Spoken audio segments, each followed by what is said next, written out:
it's me, MeganBob, right here at the top of the show to say a couple of things. One, this episode only contains the beginning of bad choices and the rankings of bad choices. It does not contain Let's Unpack That, the fanfic, some of the other bits that happen at the end of the show.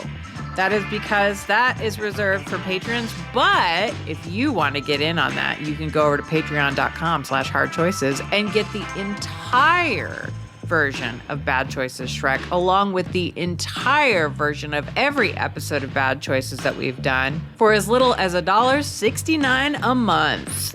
Another thing to note is that early on in the show, we talk about the PowerPoint presentation that we go through to introduce the characters, which Elliot Lang made, and it is a thing of beauty. I know you're going to want to see it. I have posted it over on the Patreon, so that way you can go look at it. I highly recommend you check it out. It is so much fun. It has chibis of all four of us that are so freaking adorable. Also, we look very mischievous and cute. It is just amazing. James looks like he might go commit a bunch of crimes. But I mean, it's fantastic. I love these chibis so much. So go check that out on patreon.com/hardchoices. And also, I wanted to say that if you have been wondering, should I become patron? Should I not become patron? Do I care about the bonus content? Aloe and Ace are on the case, which you should. You absolutely should. At the end of this episode, I have tacked on 2 little bits from episodes of Aloe and Ace are on the case, the podcast where Annie Creighton and I look at bargain basement sex toys that should not be, and yet somehow someone somewhere went, yes, this is my vision. This is the thing that people want to get horny about, and I shall create it out of silicone. Or probably not silicone. Who knows what they're made out of? Asbestos, probably. But yeah, I wanted to include a little taster for you, so that way you didn't even have to go to the Patreon to check it out. You could just let the episode play out, and then you will be treated to some tasters of what this bonus content is like. And if you like it, you can go over to patreon.com/hardchoices and get more of it. There are 2 episodes in front of the paywall right now to further induce you to go like, well, maybe this is for me. And friend, it's definitely for you. There is an episode with James D'Amato, and there is an episode with Jeff Aldridge from System Mastery and Claire Vanette from Relationship Mastery. Both of them, choice. There are so many episodes of this show behind the paywall, including lots of other stuff behind the paywall. So many episodes of Weird Choices. A couple episodes of Has Needs are sort of like dating show version of Hard Choices. I highly recommend you go over to patreon.com/hardchoices and get in on the fun. But I wanted to give you a little teaser so that way you could get a taste of what this show is all about. It is a delight. So if you are ready to hear about, I don't even want to say what these sex toys are about. They are kind of horrifying, and in their horrifyingness, rather delightful. I don't want to say charming. Charming is too strong a word. We're not going to say charming. But there is a naive genius behind these little horrors that have been created. So stick around to the end of the episode.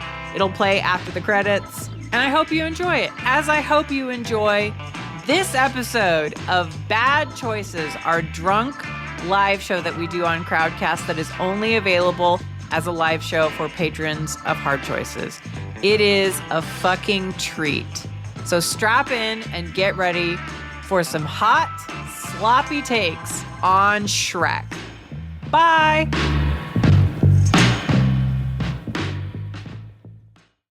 Somebody once told me that love was only true in fairy tales, and holding out for a hero ends with a cold and a broken hallelujah, even if it happens by accident. Thankfully, I'm not here for love. None of us are. What we want is larger, messier, and more fearsome, like an ogre. We want an ordered and peer-reviewed list of fuckability, for characters from various fictional universes in theoretical sexual encounters. Of course, this is a special episode. 4 years ago, a group of friends began this journey searching for the median, zenith, and nadir of fuckability in a classic fantasy story. Unbeknownst to them, a dark promise was spoken that day. And now it comes to fruition. We have finally fucked too deep and too greedily and slowly peeled back the layers of sexual depravity. Only now do we discover that those layers are not unlike those of an onion. Stiff, fleshy, and reeking. We have arrived at the bubbling pool of carnal insanity. The air here is humid with sweat, and the earth slick and soft with debauched effluvia. It is a forbidden swamp. And we have ignored every crudely drawn sign posted telling us, beware, for we are not alone here. Here there be dragons, donkeys, and of course, the foulest face of love's true form, ogres. We came to discuss not just an early 2000s animated classic burdened by catchphrases, dated references, and Mike Myers fart material. It was actually a portal to an elemental plane of sexual horror. This place is a place where Cinnabites are too normy to tread. This is where Garfield's feet were forged, where Sonic the Hedgehog first became pregnant. It is the home of the fabled butthole cut of Tom Hooper's cats. And here, the Chartreusien King sits atop a green throne and croons the most sinful imaginings in a voice almost certainly intended to be Scottish. This place was always ours, and today we surrender to it by the speaking of the names. Shrek. Donkey. Fiona. Shrek. Donkey. Fiona. Shrek. Donkey. Fiona.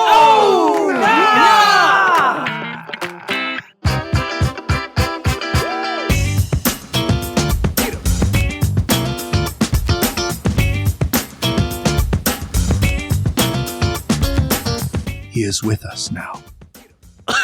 But of course, we couldn't be here without the support of our wonderful patrons. Thanks to you, we're able to grind our bones to make some bread. And today, dear viewers, you will discover if you are bi-Shreksual, capable of experiencing attraction to both ogre and non-ogre forms of our eternal tormentor. Now, do not weep for us, for we were damned the moment we pondered our first big feel. This is not the end, for a journey such as this is never ogre. Before we begin, I need Bob to remind us our definition of fuckability. Fuckability is not about what they look like. Thanks, DreamWorks. It's about what they fuck like. So assume you are into them, okay? They are into you. How good is the sex, and what is it like? And with that, we need to meet our deranged cast of fairy tale freaks who are about to take things way too far, far away. MeganBob, what sort of creature are you? For those in the know, a unicorn. And what are you drinking for us tonight? This is a drink called swamp water. It is chartreuse, which chartreuse is 55% alcohol, which I did not know. Hard to get these Damn. days. Oh, is it now? Well, I have green chartreuse and pineapple juice and lime juice because in the 70s, chartreuse was like, I bet we can get college kids to drink chartreuse. Let's do a fun thing. Oh my God. So it's actually not horrible. It's okay. I wish that I was drinking legitimate green chartreuse. We'll get around to what my drink is. But of course, we have more illustrious members of our cast. Next up is Kit. Kit, what sort of creature are you? I am Izbushka, Baba Yaga's chicken-legged hut. Because I'm Russian, I'm spooky, and you won't see my legs very often, but when you do, you'll remember them. They go all the way to the top. Why get a room when you can fuck a room instead? And Kit, what are you drinking? My medication means I can't have alcohol, so I'm having pickle juice, and we got all kinds of little fun pickle things floating around. I'm Russian. Did I fucking say that about myself? This is gonna be great. I'm gonna be so fucking dehydrated, or the most hydrated. We'll find out. Well, your internal organs will be preserved. And of course, Mac, what kind of fairy tale creature are you? I, similarly to Kit actually, am the hag, there to meet you on the side of the street and get mad when you aren't polite to me, cursing you for your bad fuckability scores.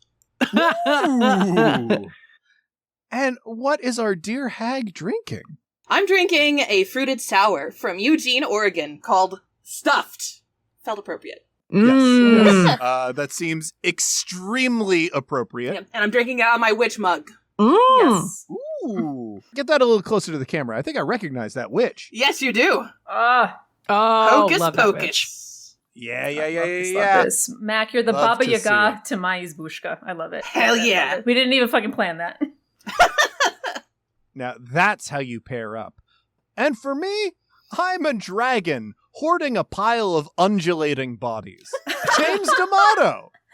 Damn. And what am I drinking? A classic pre-Prohibition era Bayou. Or I would be if I could get green chartreuse where I am. I had to get some kind of French knockoff, which chartreuse is French to begin with. But it does not have the original 300 herbs of the Chartreusian region, which would be used originally to create the elixir of eternal life, which was then adapted into chartreuse. So I'm going to credit it. That's the why I've got gross brown swamp water instead of beautiful vermilion eternal life water. But it's good enough. I mean, after this, do you want to live forever? With the horrors in your mind? Yeah, I don't know if I'll be able to live with the things that I've done. And getting on to what we're about to do, I think it's time that we introduce our cast of lovely characters to our audience. Yes. Bob, could you get us started off?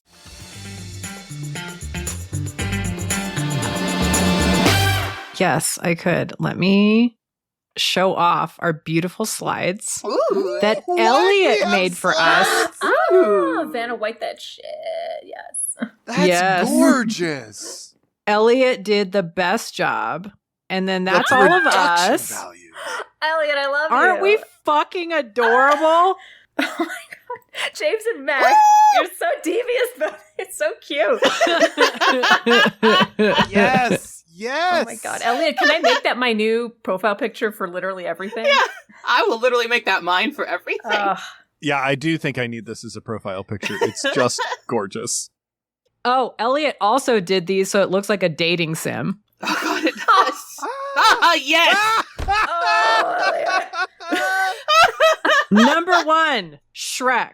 A tall green ogre who goes from swamp-dwelling curmudgeon to heroic all-star after meeting Donkey, his eventual best friend, and Princess Fiona, his eventual wife. For all the time the movies spend on developing his character, they give us not even a hint about what his dick looks like. Does it also have the little ear antenna? Thanks for fucking nothing, DreamWorks. Which brings us to number 2, Donkey, Shrek's cheerful sidekick and best friend. Despite his complete inability to shut the fuck up, Donkey ends up charming a number of other characters in the series, including a dragon named Dragon, with whom he has a brood of godless donkey dragon abominations.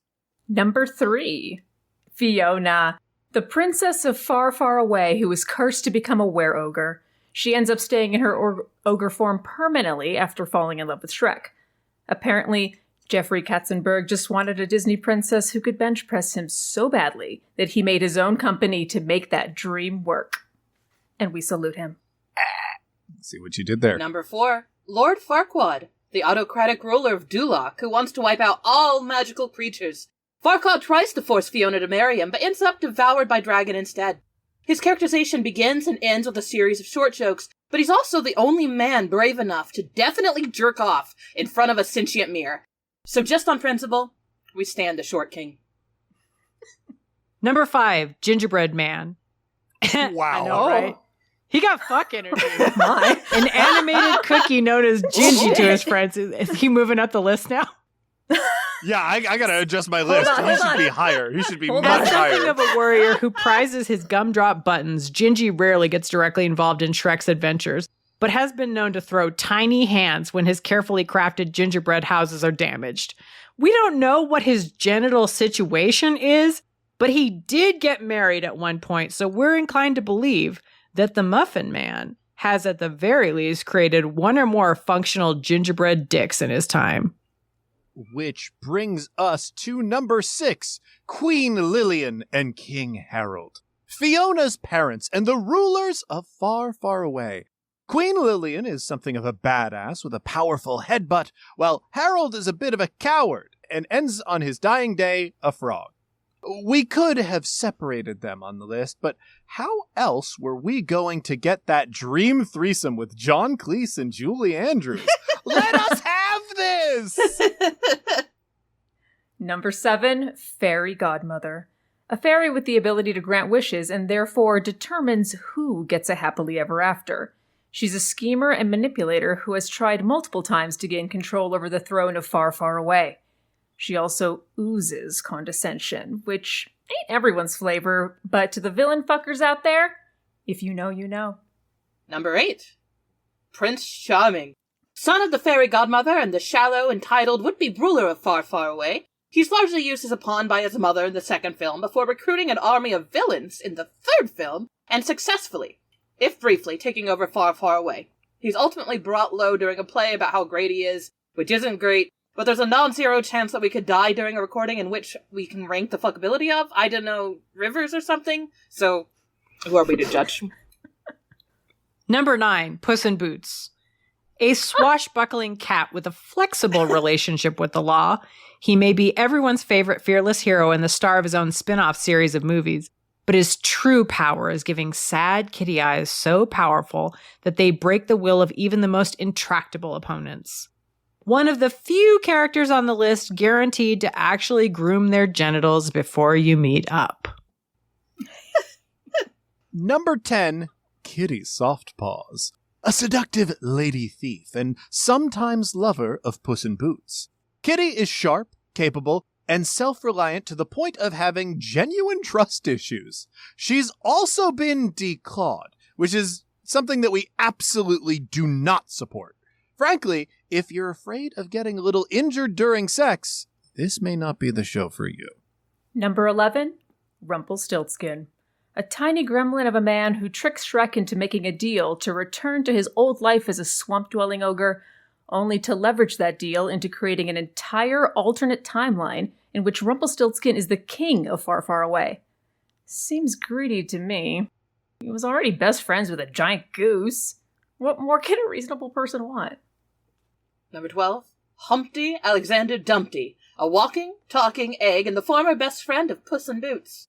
He has a chip on his shoulder from a life of mistreatment in San Ricardo, and spends the majority of the film trying to get revenge on those he feels have wronged him, including Puss in Boots, only to ultimately sacrifice himself to save a baby goose, revealing himself to have had a heart of gold all along. A yolk of gold? Real talk, the biology of Humpty Dumpty is upsettingly unclear, but he almost certainly has serious cholesterol issues. Number 13, Jack and Jill, a villainous duo of married mercenaries. They're in possession of some fabled magic beans and seem determined to keep them out of the hands of Puss & Co., until it's revealed that they were working for Humpty Alexander Dumpty all along. They spend a portion of the movie arguing about wanting to have a baby before pivoting into just parenting the many, many baby javelinas they already have, showing that it's never too late to just decide to become a weirdo pet parent instead. Look for them on the upcoming season of Hoarders Far, Far Away edition. Number 14, Big Jack Horner. The former Little Jack Horner of Sitting in the Corner fame, he's now running a successful pastry empire and is obsessed with getting his plum-stained hands on as many magical artifacts as possible. Fantasy OSHA hates this dude, but we can't help but wonder, what that thumb do? And number 15, Death. The Grim Reaper himself, taking the form of a giant bipedal wolf who dual-wields sickles. He pursues Puss in Boots throughout The Last Wish, eager to claim Puss's 9th and final life. He also broke the internet because so many people were thirsty for this deadly wolf man. Can you blame him? DreamWorks out here asking, what if you wanted to fuck Furry Death, though? Furry Death? Disney could never. Disney could fucking never, despite my many, many letters. Thank you to Dan for helping me write those. I really appreciate it. You're a fucking angel. Gorgeous. Gorgeous, I know. gorgeous. Thank you to Elliot for making these things. Yeah, the visual aids were so important. I really did do some last-minute brokering of my list based on just being confronted with some of these images. I realized that some people deserve to jump around the list a little bit. But now, I believe it's time for us to lock in and start counting through, which means, unlike most fairy tales, we're beginning in the middle. So, what is the middle for this list? It's number 8. I have had too much of my bayou now for basic math. Number 8. Wonderful. And Bob, traditionally, as a person with not a good brain, I would love to ask you to be our rotating caller.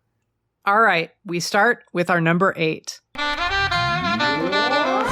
Mac, your number 8. My number 8 is Princess Fiona. Whoa!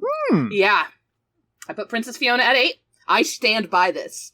Because there are some Princess Fionas who I feel would rate higher, like early number 1 and number 4 in the alternate timeline Fiona. But after number 1, she kind of gets a character assassination and becomes kind of wilty, wimpy princess who doesn't want to stand up to anybody, and it's just oh, Shrek, I got pregnant! I don't know why she has that accent in my head. So all that said, it's not that I think she'd be bad, I just feel like she's perfectly middle because she'd be perfectly mediocre. Wow. Okay. Yeah. Tough but fair. Okay, Kit, you're number 8. Fairy Godmother. Oh, wow. Ooh.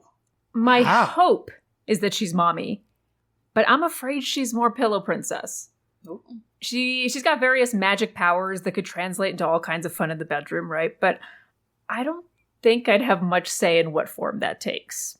I'd have to be down for whatever fetish she wants to satisfy, or else I might find myself drinking one of her creepy love potions. And knowing the genre of movie I'm in, the first person I'd see after drinking that potion wouldn't even be her.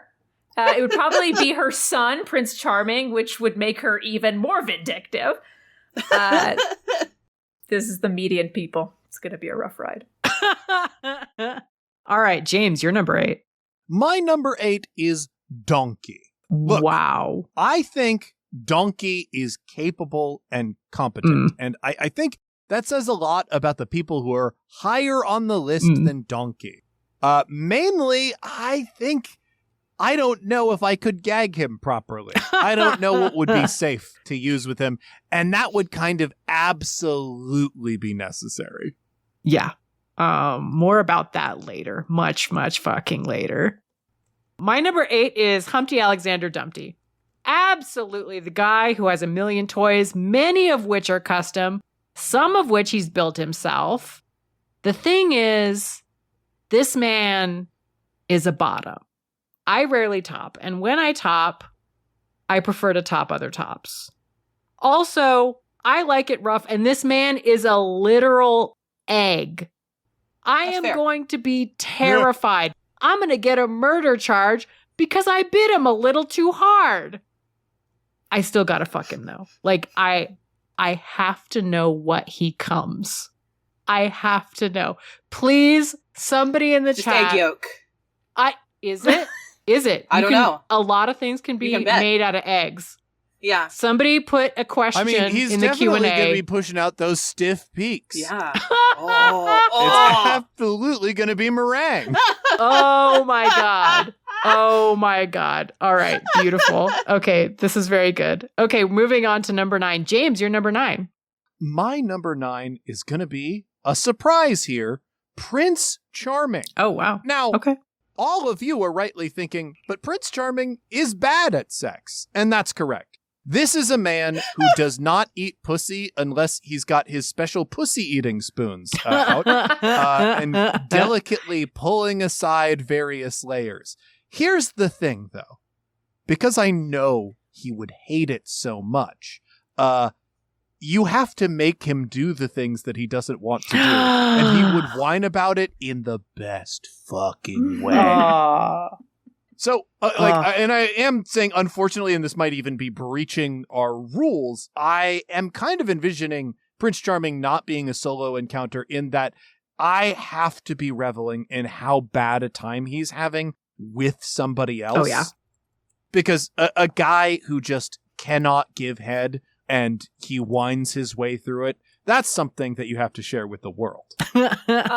James, it begun. We already have the same fucking rank. Yes! Yes! Prince Charming's my number 9. Y'all, we've done many episodes, fucking all kinds of actual monsters, but somehow this cursed list has the worst people. This list is overflowing with the most selfish pricks and assholes, and Charming is no exception. The only upside to him is he is so dumb and self-absorbed that maybe you could have some fun. Like, he is definitely the I don't have to feel bad about degrading you fuck. All right, Mac, you're number 9. My number 9 is Humpty Alexander Dumpty. Okay. I started having him higher, actually. And then I watched Let's Plays of the video games. Oh. Humpty Dumpty shows up in 3 of the video games, and each time he is reduced to one move, and it's just spinning rapidly. So this guy is going to start fucking you, and then he's just going to start spinning rapidly while he's inside of you, and you're going to be like, do we have to do this again? And he's just doing it all the time, nonstop. There's no end to it. You've got vaginal torsion. Yes, you've got The thing vaginal that torsion. I didn't know medically was possible. Yeah, but now you do. And he just keeps doing it. And Fuck you this can't even, man. like, shove him off very easily because he'll crack and break. So it's like, dude, get another move. My number 9 is Big Feels. And it is Shrek. One, what does ogre cum taste like? Is it green? Is it disgusting? Or is it paradoxically fresh and minty? Is it surprisingly sweet and playful? Does it have notes of burnt umber and jasmine? I have to know. Secondly, this is not a monster fuck. This guy is a regular, degular fuck. I don't care how much he misses being a feared ogre. There is no way this guy was fucking like a monster. No. I will grant you he will fuck rough and playful, which I am here for. But this guy ain't gonna leave bite marks with those large, upsettingly blunt teeth. He's gonna hit me a little too hard when jostling my shoulder and then apologize. You dumb motherfucker. You should be apologizing for not slapping the taste out of my mouth, but no, he's not built like that, and it's fucking tragic. And before you come at me saying that this is because he's a soft dad type, don't you fucking dare question my dad fucking qualifications. I have fucked more dads than I can remember. They at least had the decency to fuck me like they meant it and not like it was our Friday night usual. Ugh. All right, we move on to number 10 in this already extremely fucking cursed list. All right, Kit, you're number 10. Donkey. Oh, okay. Look, I'm a gremlin.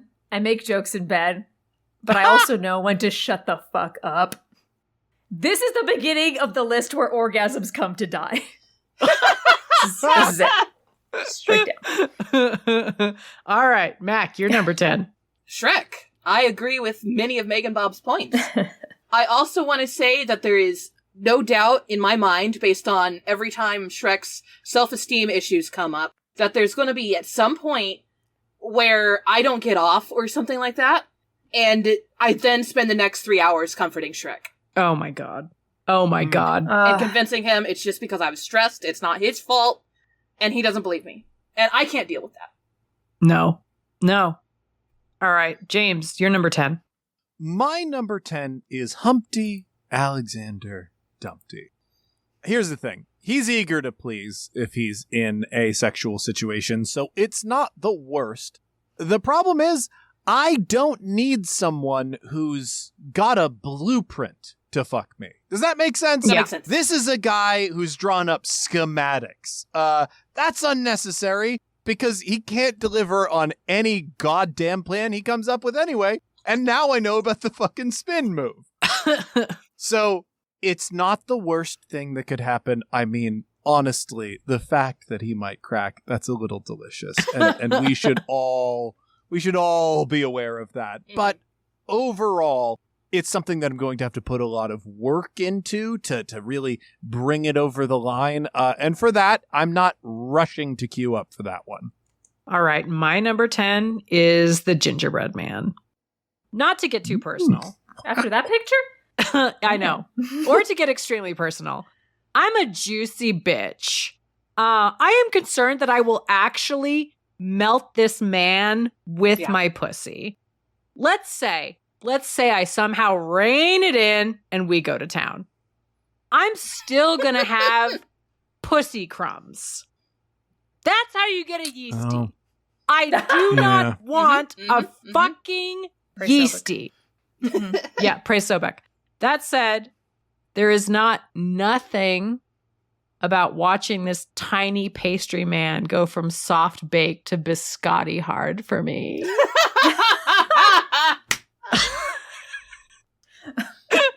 I don't know. I'm sorry. I don't know why that pleases me so much, but it really fucking does.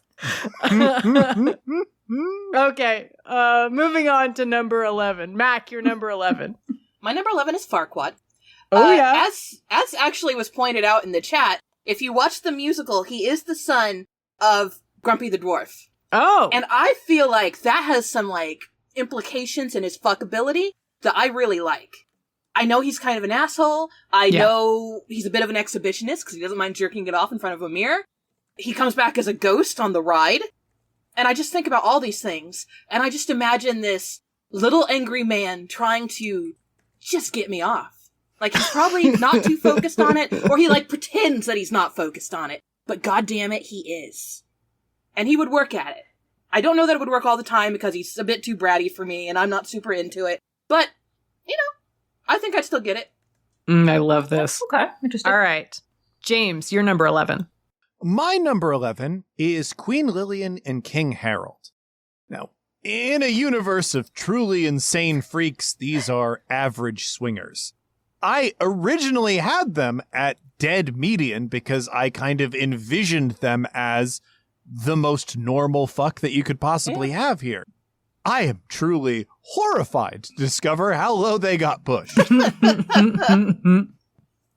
All right. Kit, you're number 11. Shrek. Yeah. No. The three of us. No. Damn. I like being manhandled as much as the next little freak here, but not when it also means being subjected to farts and burps. And that's at best. Every damn movie, Shrek has some kind of crisis that revolves around his own selfishness and inability to communicate without blowing up. I didn't come to your swamp to give you free therapy. I'm here because I had too many pickle shots, but the sulfur smell that permeates everything has sobered me up. Fare thee well. Ooh. Wow. My number 11, this starts a tier of men I shouldn't fuck, but I would fuck. I know. Everybody's like, Bob, that's literally every time you're on the show. That's the show. That's actually some of your top shooters in many cases. These are ones whenever I'm like, okay, no, I shouldn't do this. Number 11, Rumpelstiltskin. I know. He's going to scheme to fuck me, and I find that flattering, actually, though. I'm not proud of the fact that I enjoy it when slimy little rat men pursue me with a megalomaniacal passion, but it's still true. The thing is, I would not fuck this man. I would edge this man for days, weeks, months. And if I had to fuck him, I would bargain him down to coming on my fully clothed tits. But to have him eat out of the fucking trash just to be in the same room as the silhouette of my boobs, I'm sorry, that just feels really, really good. And maybe if he weren't an absolute petulant little shit goblin, I'd feel bad about it. But the good news is that he is, so I don't gotta feel bad about shit. Oh. Get his ass. All right, James, you're number 12. My number 12 is complicated because it was complicated to think of them the whole time. That's Jack and Jill. Oh, yeah. Yeah. They're clearly out there hunting for a unicorn. You meet up with them after swiping on Field. We all sit down at the table together, and I'm still trying to figure out if they're siblings. It's just one of those threesome situations where you definitely feel like the third wheel. Now, do you get to pet the javelinas? Absolutely. And that's worth the price of admission. All right, Mac, you're number 12. I've got Rumpelstiltskin there as well because I love a sleazy, greasy man who will manipulate the world to come after me. Yeah. But also, having listened to this man's voice very recently, I would want to die if he ever made a single noise during sex. I would literally become the Atacama Desert if he spoke a word to me. I could not do it. But I like the idea of him in concept. And so I think fucking him in concept would be great, like having an imagination in my head. But I wouldn't want him anywhere near me. Tough but fair. Oh, ball gags is a good point. Yes, good job, chat. Kit, you're number 12. It's fucking Rumpelstiltskin. Yeah. Is this the most correct ranking for him? I think so. Wow. So let's get something straight. I'm going home with this guy because he offers me a deal. Problem is, he's actually kind of smart, as magical deal makers are. So I'd have to really think through all the ways this could backfire on me. Otherwise, I'm just banging another selfish dude. Except this one's got a collection of fleshlights from Temu. I fucking guarantee it. That's his vibe. He's gonna want to have. God. Yeah. He's gonna want to have a 3-way with his waifu body pillow. Yeah, that's his vibe. And when he comes, he's gonna call out the name of his favorite person to spank it to, which is not you. Yeah.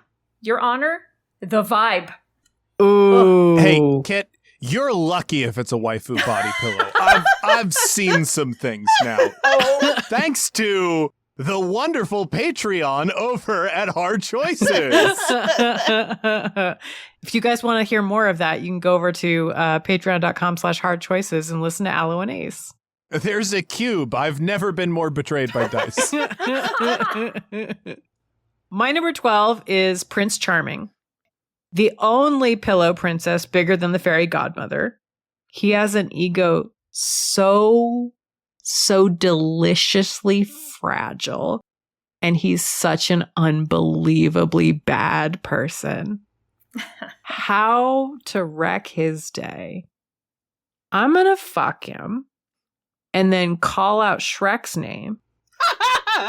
And then I'm gonna lie to him and say he misheard me. And then I'm going to do it again. Fuck this man. Fuck this garbage ass man. I love ruining villains' lives. It's so good. We need to top more villains Absolutely. in our society. Thanks, Sir Phoebus. I am the true Shrek villain. Out here topping all the villains. All right. Yeah. James, you're number 13. My number 13 is Big Jack Horner. He's challenging. Yeah. visually. It's just enough infantilized features are gonna like really ruin the experience for me. Thankfully, you could like turn him around and his body is like so large that you're probably not confronted with most of it. But this, at the end of the day, I imagined many different scenarios. I'm fucking him because I have to for the show, not because I want to, which means he belongs at the bottom of the list. James, my 13 is also Big Jack Horner. Oh. Ah, yeah.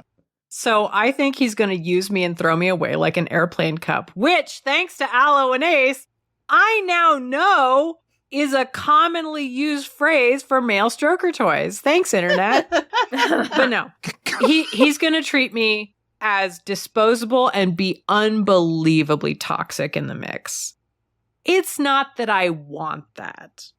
It's that I can endure that, and some part of me is curious about what kind of toxic he is, because there's different flavors. Oh, the mystery fuck. And this is why I'm not allowed to go on Tinder unsupervised.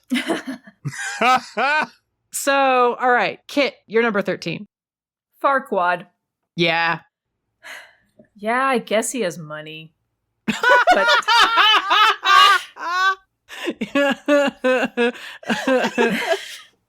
Sugar baby Kit here, out here looking for a handout. Mm-hmm. Please, look, okay, but a spot of pussy. but several characters on this list do. Okay, so I genuinely don't think there's a more narcissistic person in the whole Shrekverse, and that's fucking saying something. Yeah. Yeah. Wow. I would not be surprised if his fuck chamber was covered in mirrors and he tells you to wear a very reflective helmet while you fuck. Oh, troubling. Wow. Troubling. You don't think he's just going to put you in the big Farquaad head that we see Oh, when fuck. Shrek and Donkey Oh, no, arrive? you're right.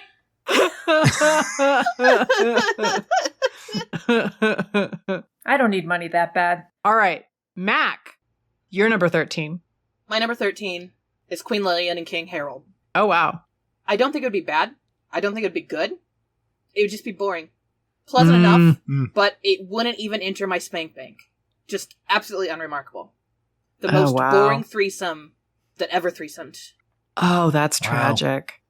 That's really with their sad. voices, I know. Yeah. Oof. I guess I don't want to fuck John Cleese, so. All right, we move on now to number 14 on this bad list. Kit, you're number 14. Humpty Dumpty. Oh, wow. Wow. Guys, what are we doing?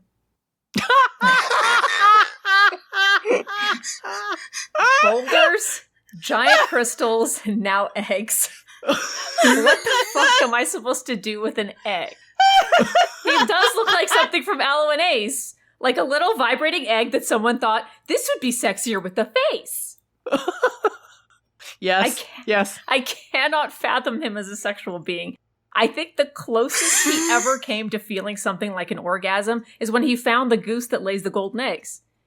Just trying to wrap my brain around what it would even look like if an egg had an orgasm has ruined breakfast for me. Possibly forever. Haunted. I hate this. I love it so much. Oh, this is beautiful. God. Since this is probably the last time we're going to think about Humpty, do you think he's got a little egg asshole that you can eat? Oh, God. So you know how when you can boil eggs, you can poke like a little hole in them? Yeah. Sure. Maybe that's his asshole. But it would be on his head in that case. Oh, yeah, you're right. Oh, no. Oh, I don't like that at all. Chat has made too many sunny side up jokes. Y'all gotta stop. All right. Mac, you're number 14. Big Jack Horner. Look, I love a big man. I love a guy who could throw me around, who would fuck me selfishly and not give a shit. Yeah. However, I am extremely neurodivergent, and the concept of someone disliking something I do can send me into a spiral for a week. And we're talking about a guy who looks back on his beautiful childhood, his lovely childhood, and is like, that sucked. There is no way I am leaving the room after we fuck, and him not dissing me in some way. And that just lingering in the back of my head forever. Wow. Yeah, no. Fuck this man. Yeah. All right. Oh, yeah. My number 14 is Jack and Jill. They invite me back to their place. It smells like pigs and pig shit. I try to be game for this experience. We go to the bedroom. Several pigs have to be evicted from the fucking bed to even get things started. We are mid-fuck. I make eye contact with a pig. It winks at me. I scream, grab all my clothes, and flee this wretched pig hole in terror. And that's how that fucking goes. I don't like the phrase "big hole." No, I don't like the Yeah. phrase pig hole either. It's pretty cursed. I mean, it is a bathhouse for gay cops, and that sucks. The pig hole. All right, James, you're number 14. My number 14 is Lord Farquaad. This guy is a fascist. We get introduced to him as he's putting people in concentration camps. Yeah. He is That's fair. repulsive in all ways, and somehow not the worst guy on this list. Wow. Gotta wake up pretty early to beat a fascist and awfulness, I guess. Yeah. Oh my God. All right. Finally, we did it. Number 15, the person we hate the absolute most. Mac, you're number 15. It's not that I hate him necessarily, but it is the fact that I get yeast infections very easily. Oh no. So it has to be the gingerbread man. Oh, yeah. Oh, sure. He would touch me. He would, as Bob said earlier, become little crumbs. And I would have to fucking shoot the medicine up my vag for the next week to get the yeast to go away. You just And it like would hurt the whole preemptively time. put it in. Yeah, I preemptively put it in and it Yeah, hurts like yeah. fucking crazy. I don't want to do it. Yeah. No, this is fair. This is important. All right. James, you're number 15. My number 15 is Rumple fucking Stiltskin. Go off, Queen. This guy is a loan shark and kind of a metaphor for health insurance if you watch too much Shrek in 2025. But unlike, and he's also a fascist. Give him like an ounce of power and he's like, well, I'll be a fascist. Okay. But unlike Farquaad, the problem is it wouldn't even be fun to top this man. We get to see his rock bottom. He leans into pathetic so easily. And guess what? It's not appealing at all. I don't want him to crawl through trash to get to me because I don't want him fucking near me. And even when he's at the height of his power, let's say like, oh yeah, you're turned off by how pathetic he is. What if he was confident? No, he is one of God's most loathsome creatures, which is a bratty top. Yeah. I don't need it. Oh, you are so right. Interesting. Oh. Bratty tops. Okay. Kit, you're number 15. Big Jack Horner. Mm-hmm. Mm-hmm. He's such a genuine psychopath that the Jiminy Cricket analog gave up on him. It's right there. I'm all for having a problematic fave. You know, Bob and I run the Hard Choices Trash Disposal Company. Okay? Yeah. We'll take those trash characters off your hands, no problem. But this dude, Jack Horner ain't trash. He is radioactive biological waste. Yes. I do not have the personal protective equipment or training required to fuck someone this horrible. Oh, thank you. OSHA says no.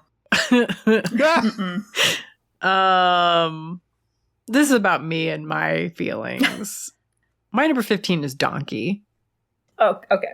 You get down there between my thighs and you do your goddamn insufferable patter directly into my whole pussy, and you don't shut up until your muzzle is soaked. Every other moment, you will wear a ball gag. If you so much as make eye contact with me, I will have you arrested if he can follow those rules. I'd still regret every goddamn decision that led to this, and I would actually enter witness protection to escape this terrible decision. No, I don't want to uproot my entire life, but better that than literally any risk that this man could ever contact me again. Wow. Yeah. Repulsive. All right, we did it. We went to the absolute bottom. I'm sure everything on the top half of the list, I bet it's great, guys. I bet it's nothing but choice takes. I bet everybody we want to fuck real bad. All right, this is our 10 minutes, everybody. Thank you, 10.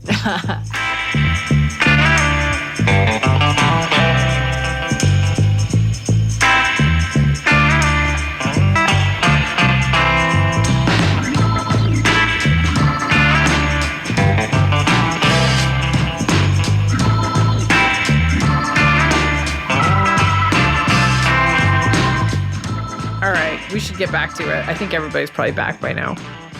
Ooh, that swamp water hitting. Ooh, No. exciting. Sorry, the alcohol's really arrived now, and I'm like, ooh, the room's a little floaty. Exciting. Well, and now we're floating our way to the top of the list. We are. All right, everybody. We start the top half off with our number 7s. All right, James, you're number 7. My number 7, in a surprise to this room, is gonna be Shrek. Why is Shrek above the median? Well, I think most of you have imagined Shrek in a, I don't want to use the word heterosexual because that feels like an insult. Thank you. But the encounter is fairly traditional.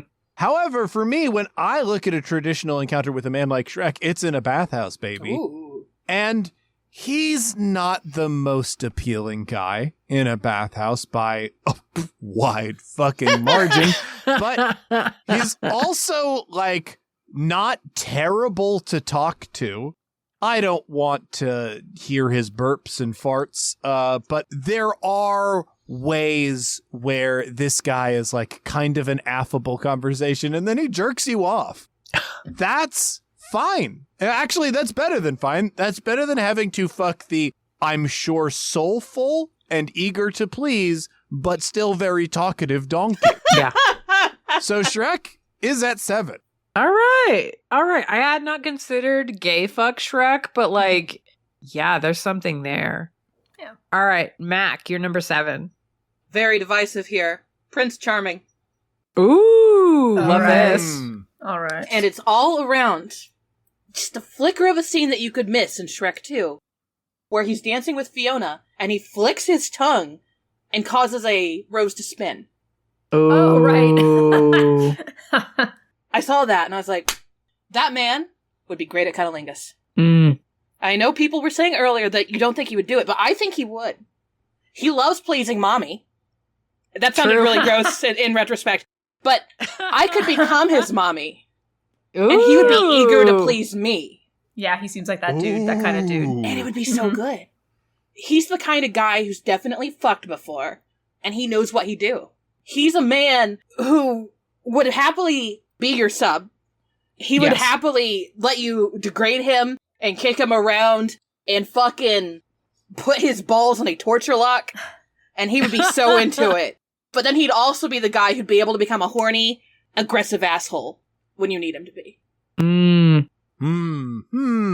Okay. I think you're correct. This all sounds correct. My number 7 is the fairy godmother. She could make me into the gender presentation of my fucking dreams. Ooh.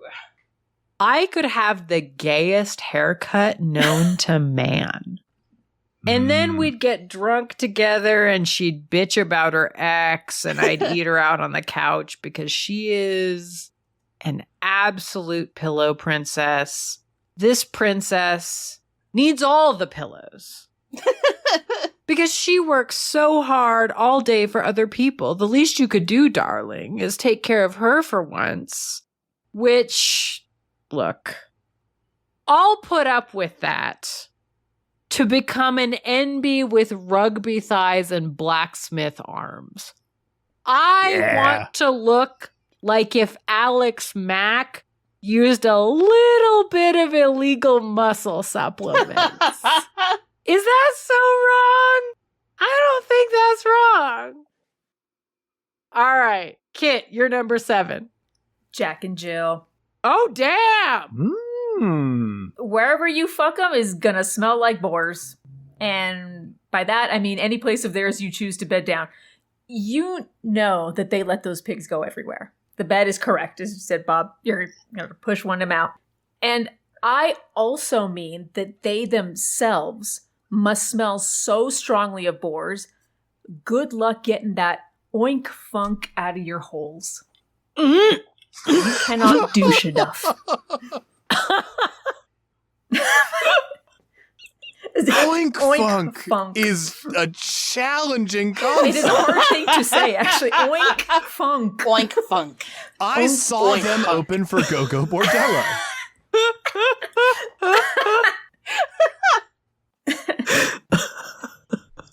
Also, Jesus, like, imagine the person you fuck after Jack and Jill be like going down on you and being like coming back up and being like, I have to ask.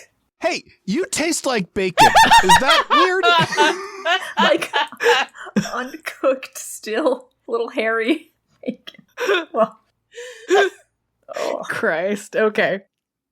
Oh, fuck. All right, we move on now to number 6. All right, Mac, you're number 6. Jack and Jill. Oh, hell yeah. I grew up on a farm. The pig funk means nothing to me. Wow. They're both extremely serious and threatening, and they're focused on the task at hand. They are working together to make this orgasm the greatest fucking orgasm of my life. Wow. There is some minor issues where I'm like, are you guys siblings? What's going on here? I'm not too into that. But once they clarify that no, they aren't siblings, I'm all hands on deck. Their pigs can be in the pig cuck chair. I do not care. I do not care. I am used to that smell. My nose is blind to it. the cuck pen. Wow. It would be amazing. There's no half-hearted fooling around. They get to it. And Jack also has the soft side. So He does. While Jill wanders off afterward to do her thing, Jack would take care of the aftercare. Oh my God, Elliot. Chicharrones cunt perfume. Beautiful. All right. Kit, you're number 6. Queen Lillian and King Harold. Oh. Love it. They're royalty, so they probably suck at sex, right? Yeah. Harold really gives inconsiderate lover energy, and maybe that's because he was a frog, and most frogs don't really have intercourse. At best, the male just grabs the female from behind and shoots his jizz at the eggs as they come out. Yeah. Anyway, I'm sorry, I'm getting to Animal Planet. So, like, real quick, sometimes I'm so grateful to be a primate. Count your blessings. Anyway. He presumably has a dick now, before he died, and boned down with Lillian. Yeah. And that woman's got to be so starved for decent sex Ooh. that a night with her will surely guarantee that I get a position of royal unicorn. Ooh. Yeah. And there's worse ways to get rich, like with Farquaad.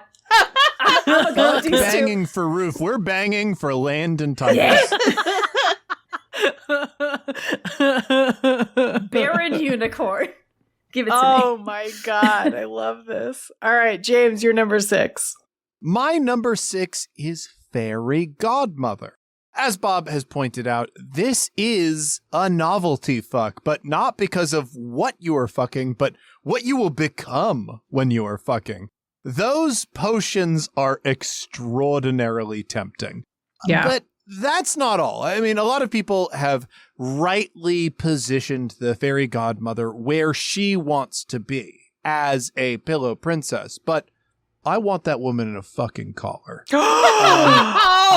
Shit! Really, really think there is something deeply satisfying in the aggrieved boomer energy that you are going to get from degrading this person. That shouldn't be overlooked. Whoa. Oh my God. I'm like have to fan myself now. The very idea of this. Jesus. It would be a nice collar. You know, there's probably pearls and lace, but Yeah. it's what she needs. Oh my God. Ugh. All right. My number 6 is Big Feels. And it's Lord Farquaad. Whoa! Wow! Look. This is not cool to say, but like, I'm drinking. This is called Bad Choices, whatever. I don't believe in alphas, omegas, delta chis, whatever. This man is not an alpha, but god damn does he want to be an alpha.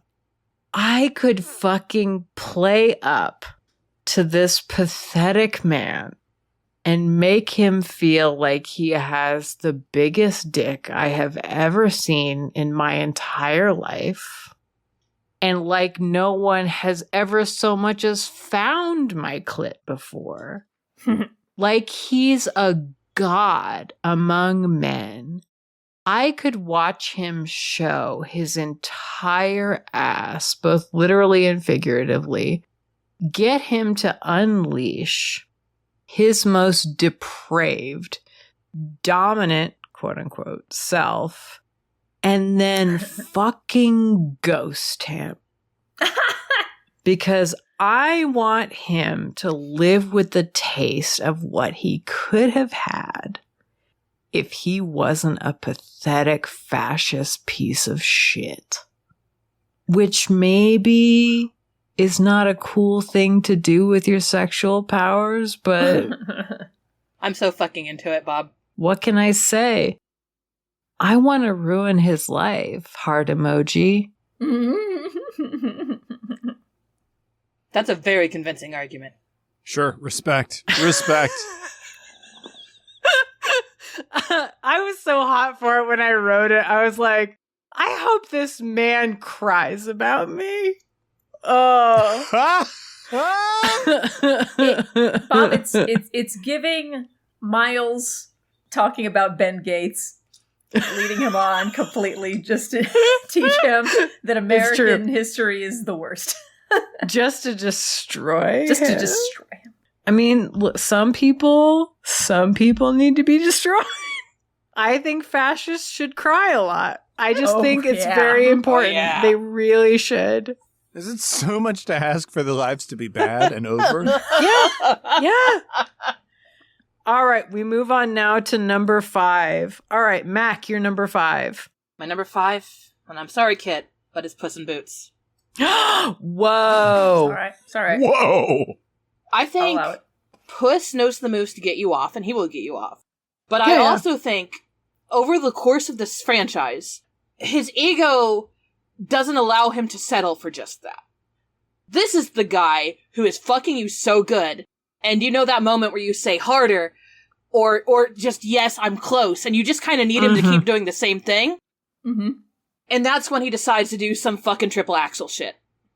Oh, And the moment is just ruined. No. He is the guy who would be so amazing, and you'd want to talk about, but he just cannot stick that landing. Because he is too into trying to impress you in that moment. Hashtag not my puss. Oh my God. Not this Puss. Mm-mm. All right, I'll go. My number 5 is Queen Lillian and King Harold. She has a strap on and will fuck me so hard that I have an asthma attack. Which, great. He's gonna spend the whole night in the cuck chair where he fucking belongs.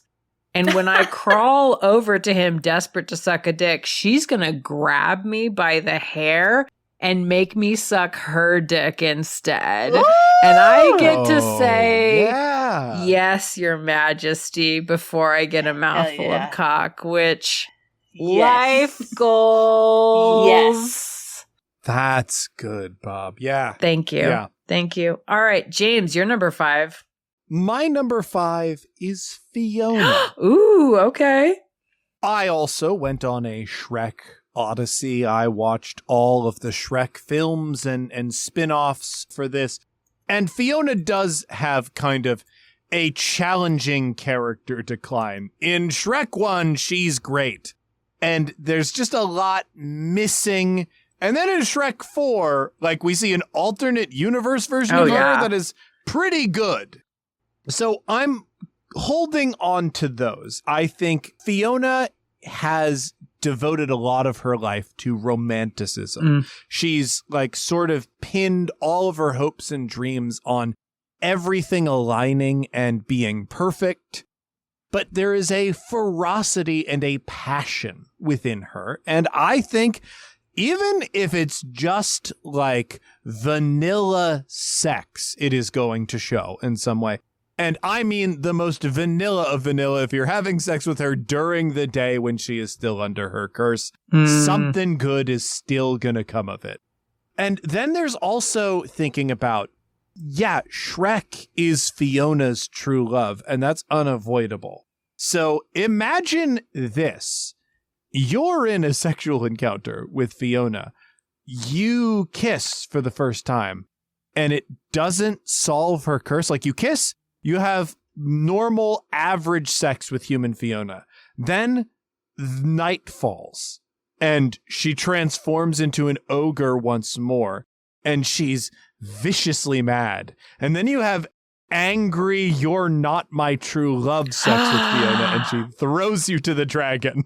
Damn, you right, though. You right. Oh, fuck. Ooh. James, my number 5 is There you Fiona. go. Yes! Oh, our brains are shaking hands I mean, right now. you said it best. I'ma just add, she's clearly into role play. Oh, yeah. She came up with so many scenarios while waiting for Shrek, and has he ever given those to her? I fucking doubt it. He's such a stick in the mud, often literally, I'm sure, and I just want to explore all those fantasies with her. She fucking deserves it for putting up with him. You're right. Oh my god. Oh my god, guys. So my number 4 is Fiona. Hey! I could make her blush. She probably still gets shy when she undresses and gets like all awkward about queefs. She's this mix of shy and like a little bit dirty that is so goddamn adorable. But I don't think she'll cut loose. That said, I want those thick ass thighs over my shoulders. Ooh, yeah. And I want to devour that pussy until she fucking squeals. Look at that little face. She's a squealer, folks. All right, Mac, you're number 4. Kitty soft paws. Oh, hey. Wow. I'm into puss, as noted. I feel like Kitty would be able to stick the landing. Because she's not going to get distracted trying to impress me in some way. She is going to make sure that she gets between my legs and keeps licking with her rough-ass tongue until I'm screaming. And in turn, she is so smooth when she's threatening you. When she clips Puss's fucking beard, and she's going like, with the knife and everything, she could hold a knife to my throat while she fucks me. Ooh. She should wear a dildo, and she would hold it to my throat, and I would be so fucking into it. She could control me, and I'd love every moment. Beautiful. Yeah. Beautiful. My number 4 is Kitty Softpaws. Hell yeah. Hell yeah. Wow. She's a tiny mommy. Yes, she is. Ooh. And I stan a tiny mommy. Fuck yeah. And I know she's just manipulating me to get my money. I mean, presumably I've already taken land from Queen Lily and the king. Yeah, I mean, one of the best parts of this fictional scenario is that we all have money somehow. Yeah. I am the Hard Choices resident gold digger. Game recognized game. Me and Kitty, I get it. So if a small woman wants to tie me up and sexually tease me until I tell her where I've hidden the key to my vault, I'll never tell.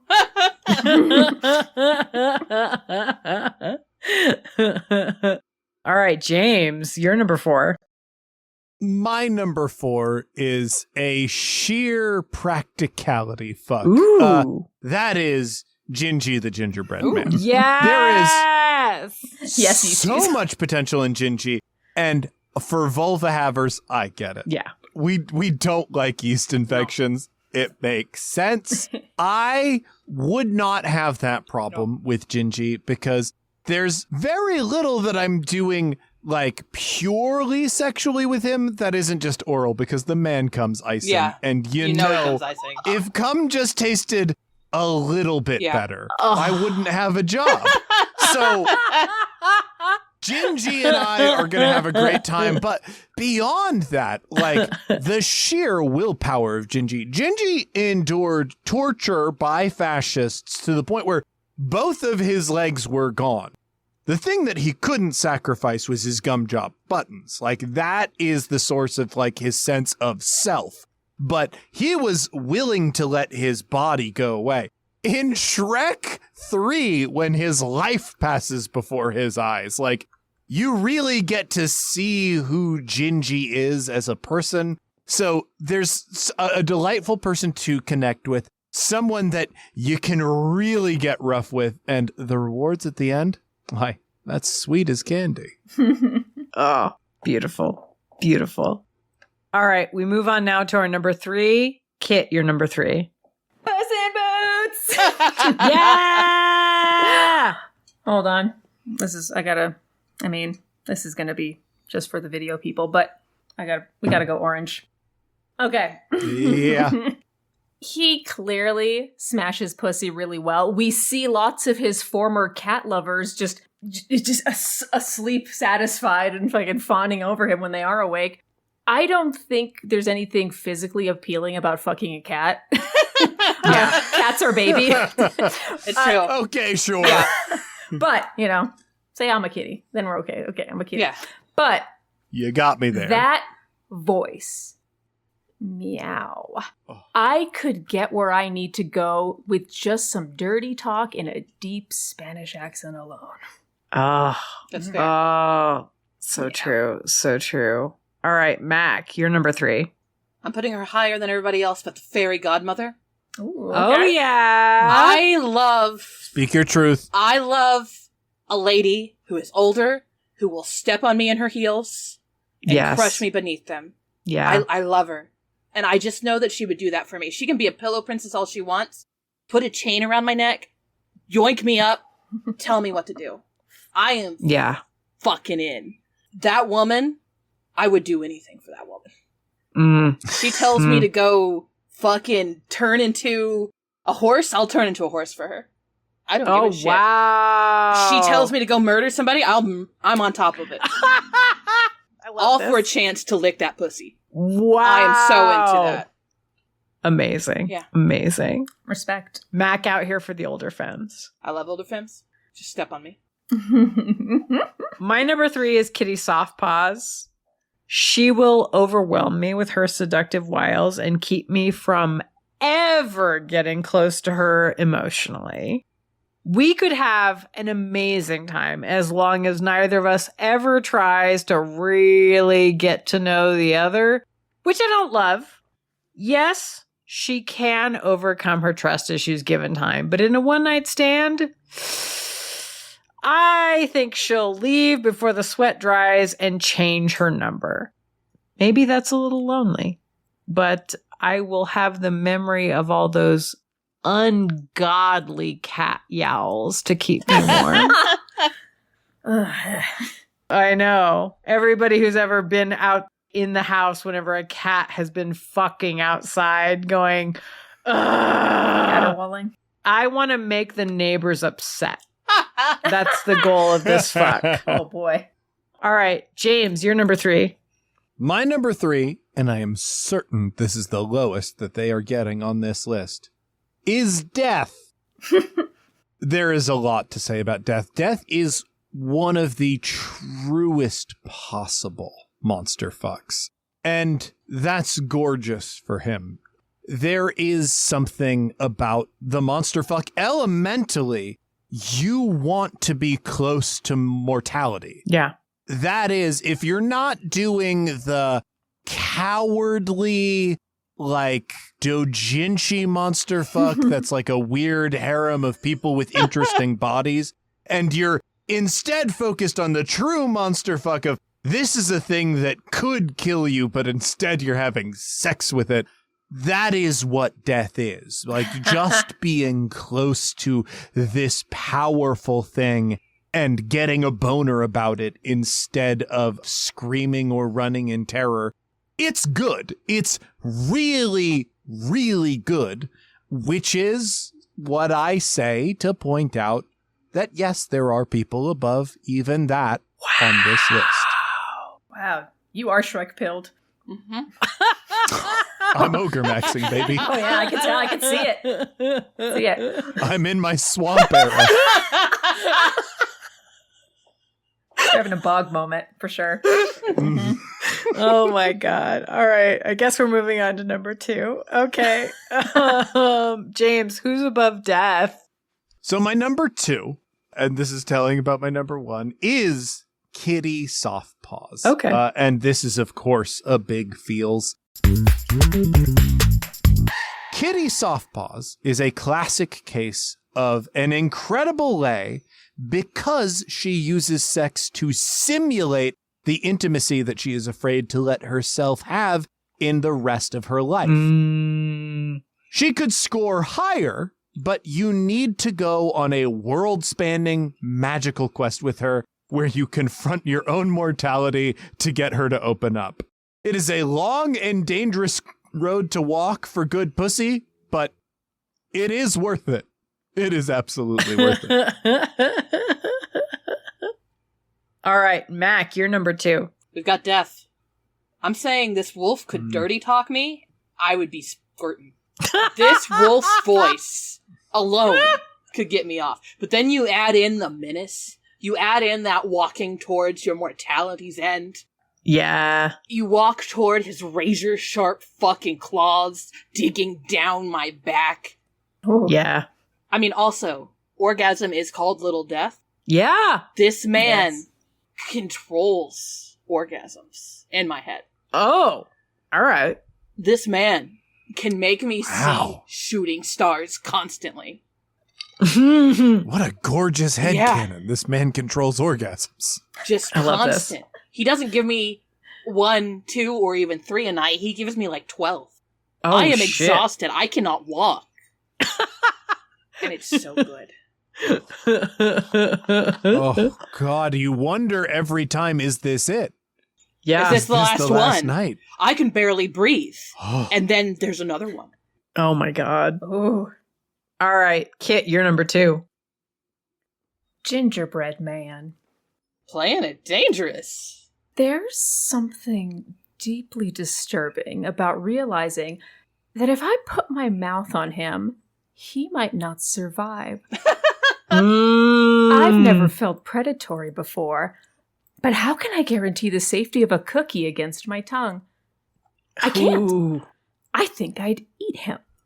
And I'm afraid I might like it. Ooh. I threw so much shade at the Pillsbury Doughboy for knowing he would try to eat me. But it was me, the monster fucker, has become the monster. Oh. Yes. Yes! Oh. Oh, for everybody at home, Kit just has a tiny gingerbread man and bit off his fucking head. We have to blur that for the stream. Oh my God, this is so sexy. What a sexy night we're Oh, having. yeah. Because he begs you to do it. He begs you to do it, which is the best part. Oh, yeah.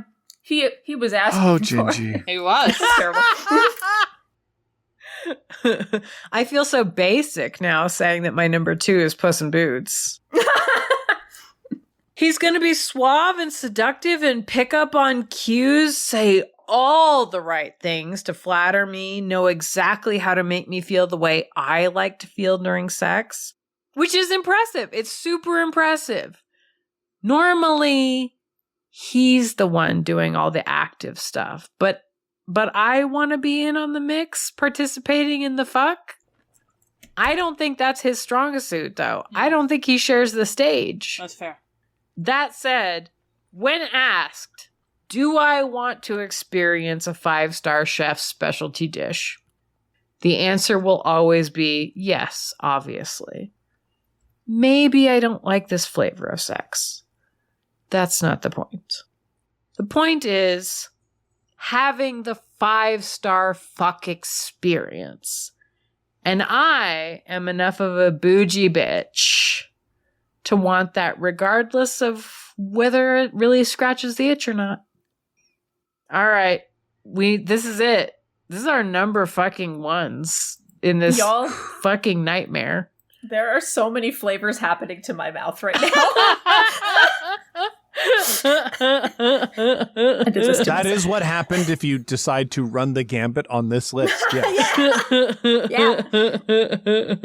Oh, God. All right, Mac, you're number one. Big feels. My number one is Donkey. Oh, What? I wasn't counting the cards. Yeah. I didn't see this coming. What? This animal fucks a dragon like a fucking hot dog thrown into a wind tunnel. And the dragon is so fucking into him even multiple movies later after having kids. This donkey can clearly lay pipe like nobody else in the Shrekiverse can. She is so obviously satisfied. It's obviously they have clear communication issues. And sure, he chats a lot and he's talkative and everything like that. But it's clear that there's something in that moment where he just shuts up. Or he talks so much that my brain doesn't even compute that he's talking to me. Oh. He's just that fucking good. He can joke. If I queef in the middle of sex, he's fine with it. We both laugh. True. He makes me giggle. We're in the middle of fucking doggy style and there's a toot. He doesn't care. Donkey style, Yeah. I guess, technically. He doesn't care. It's funny.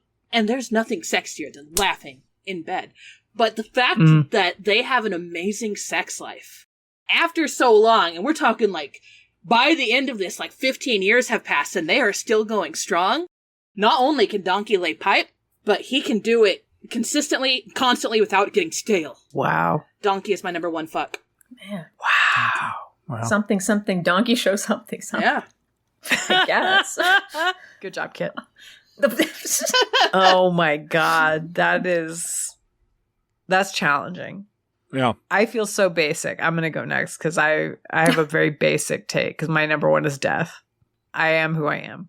I love being chased. I love a fight I can't possibly hope to win. Death gives me all of that. I'm going to be pursued until I turn to him, desperate to give up. And when I do, I get a big old knot.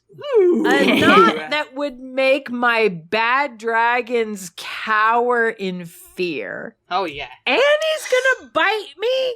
It's not even my birthday. God, I hope so. Maybe even knife play. Sickle play. Maybe you'll never have another birthday again. Who needs them? Might this be the last night of my life? Maybe. Don't feel bad for me. I died doing what I love. Good. Being a goddamn slut. All right. Well, Kit, you're number one. It's death. Yeah. He's not a werewolf, but he's practically a wolf furry, and that's good enough for me. Check it. I meet Death in a bar. My eyes meet his unsettlingly red eyes, and I'm about one drink's worth of flirtatious conversation later. And we both want each other, right? But he tells me it's not yet my time. Ooh. Oh. With that, he parts, leaving me only with a fear boner. And then one day, hopefully, when I'm old and gray, hopefully, I hear that whistle and instantly get wet. Oh. We talk about getting killed while fucking monsters a lot on this weird show. Yeah. But this right here might just be the best way to go. I want Death himself to make me come so hard I have a heart attack. God, yes. Yes. You are so real for that. I'm willing to wait a lifetime for it. Oh, beautiful. All right, James, take us home. You're number one. My number one is the man who would best death. Puss in Boots. Yes. I'll remind you, I went on an odyssey to be here before you. I watched every fucking Shrek movie. Yeah. I started with, of course, Puss in Boots 2 because I wanted to give myself a treat.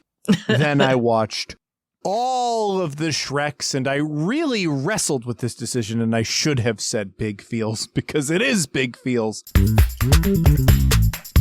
I wrestled with this decision because the puss that we meet in the Shrek films is baffling when you look at the puss that you see in the Puss in Boots movies. Mm-hmm.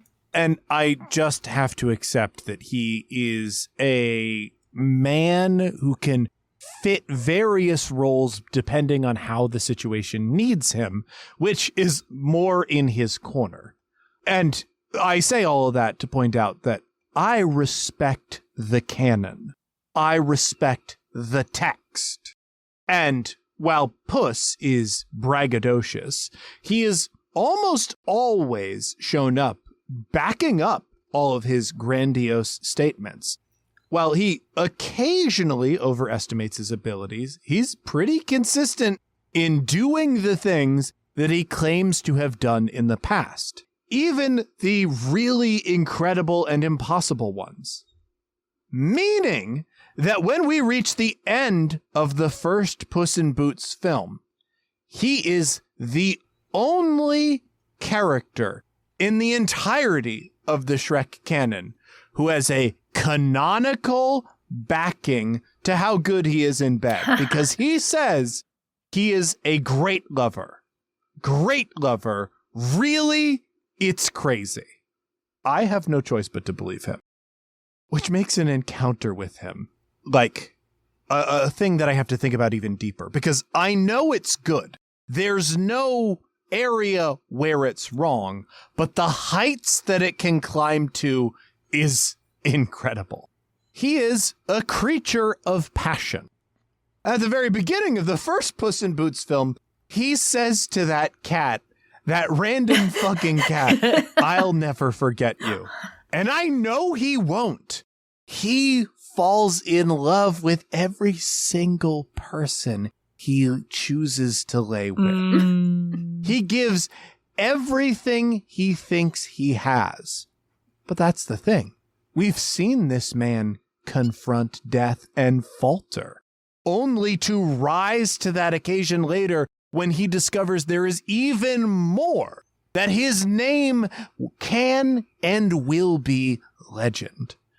The sex that you can have with Puss in Boots is already probably better than any sex that you'll ever have anywhere else in your life. And maybe we could think that's sad, but I know the sex that it happens between Puss in Boots and Kitty Softpaws, oh, that's on another fucking level. Yeah.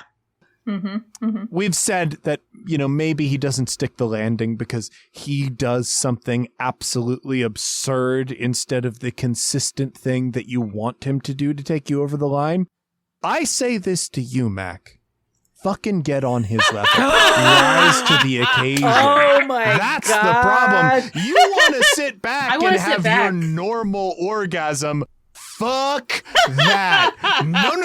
No. You need to be jumping through the air too. You need to be inspired to dance on the rooftops while the spears and axes rain down on you, because you will discover something better than life, better than death. It is the reason that life exists in the first place.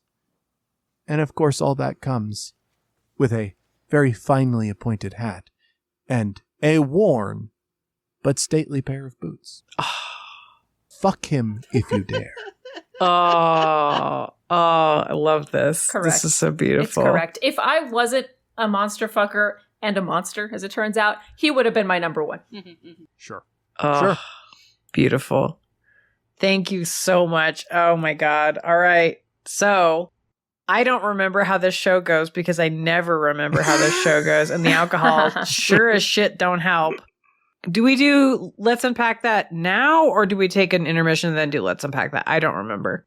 Let's take a quick intermission, Okay, I think. 5 minutes. Because I'm certainly out of drink. Yeah. Okay, 5 minutes, and then bring a shot back with you. A shot of whatever you want to do. A shot of Kit. I know you have a horrifying plan, maybe. Oh, Kit, I'm so concerned. I mean, perhaps your gut bacteria are really going to be in a good place after this, but I'm so concerned. I could eat a raw chicken. I'd probably be fine. Nothing could stop me now. All right, 5 minutes. So that would be 7:55, 6:55, wherever your time is, 55.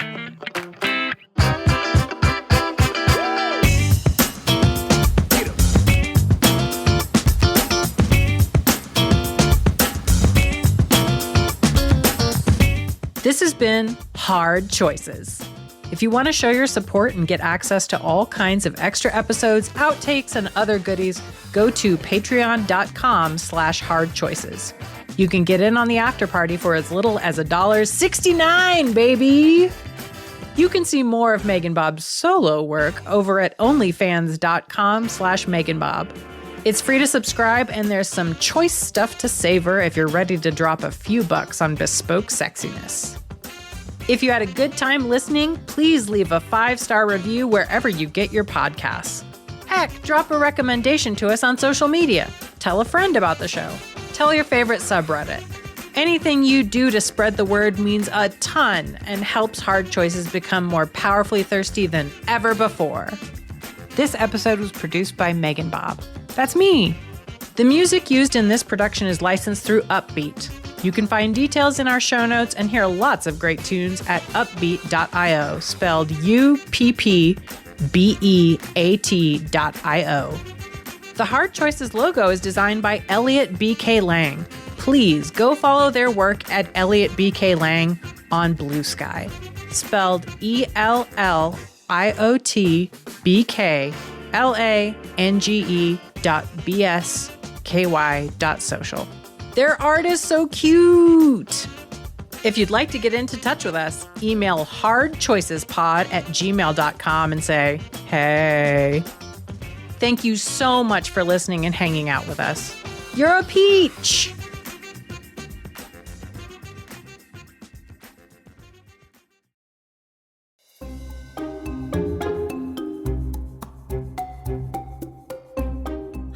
Welcome to Aloe and Ace, the podcast where I, garden variety allosexual, join my fellow mystery solving companions, asexuals in this case, to figure out what the fuck is happening on the internet whenever it comes to, let's say, budget sex toys. Annie, how are you tonight?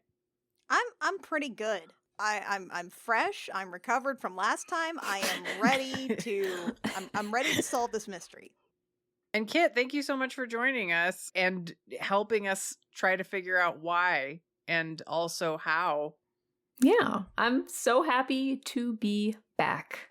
I've crawled out of the woods. Aww. All right. Well, this may not make you very happy, but okay, we're gonna start. This was the runner-up that was voted on both in the Discord and on Patreon. This ended up being the runner-up. So let's just start with something that's, let's say, approachable for a given value thereof. Interesting. Let's just throw this into an incognito window. Oh god, that's wise. Oh. I'm just opening it up, apparently. Annie, would you like to do the honors and read the description? I have to click like 3 different pop-up tabs to smack them away like with a tennis racket before I can see them. Yeah, Sheehan has like flung me into a more normal part of the site. And I'm like, no, it's not. No. Yeah, that's not what I wanted. I mean, I saw it briefly and then it was like, no. Oh, I have to confirm I'm over 18. Okay, got it. Right. Okay. Oh, no, never mind. I'm going back. I'm under 18. I'm under 18. Okay. So the title of this piece, this work of art, is huge horse dildo, comma, horse cock dildo, animal dildo, comma, thick monster silicone dildo with strong suction cup, comma, fat fantasy soft dildo for men, comma, big realistic dildos for women, comma, girthy fake penis. Girthy fake penis. One, Love that. 2, 3, 4, 5, 6. 6 dildos in that title. That's how many dildos they stuffed into this one. If you'll also notice, it comes in different sizes, and one of the sizes is realistic dildo. Oh, The others, regular pizza sizes or clothing sizes. I'm really appreciating the strong suction cup. They're going to really make a selling point of that. But we start off with, I mean, it looks like, I guess, a horse dick. And then they have in the background the black stallion with a kind of very poorly photoshopped. Yeah, Black Beauty, rampant, Yes. just like on your classic crest iconography. A schlong as big as one of the legs. Yeah, absolutely. And then it just says, huge horse dildo. Beautiful. Now, it's been a long time since I've seen a horse penis.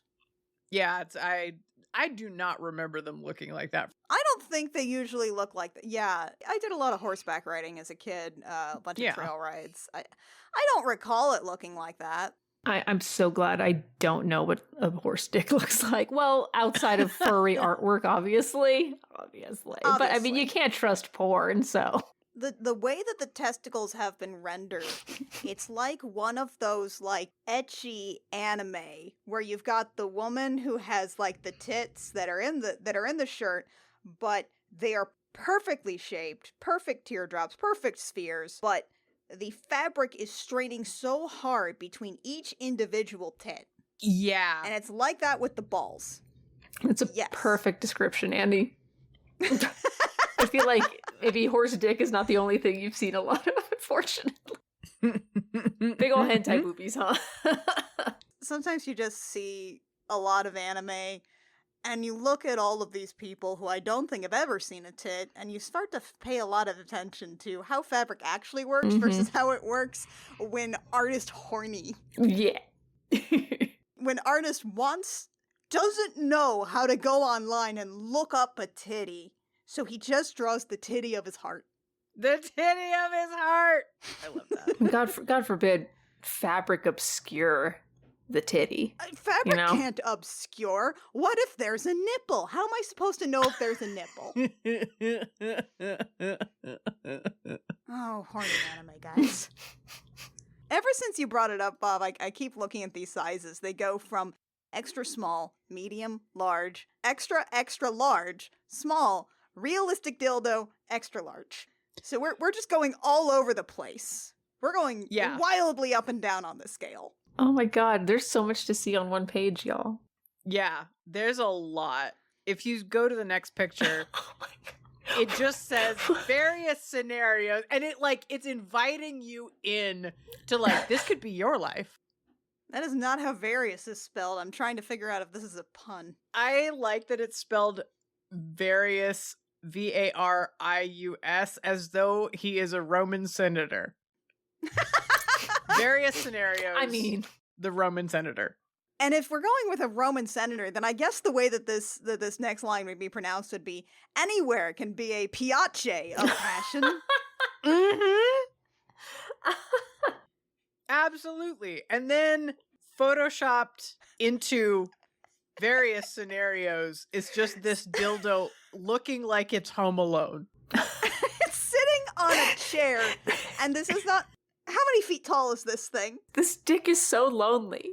I know. It's like 2 or 3 foot tall dick just sitting in the chair by itself, hoping company comes by. This dick's family forgot about him and left for their Christmas vacation. Mom's gonna wake up in the airport and be like, we forgot about dildo.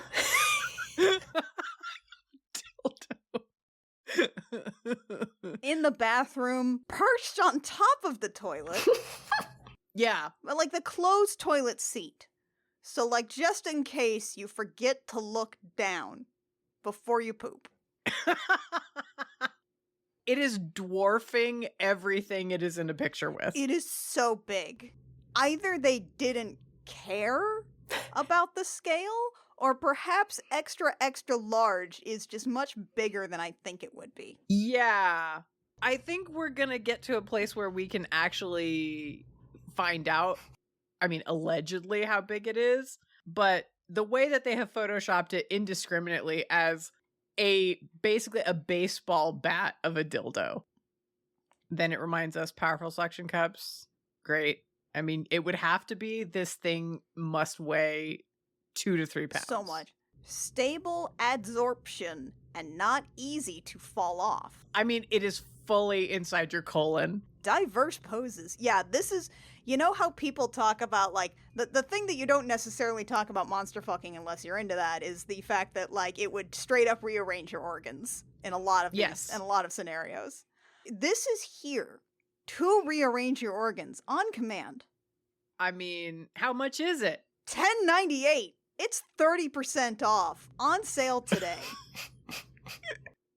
Usually $15.60. This is a steal, people.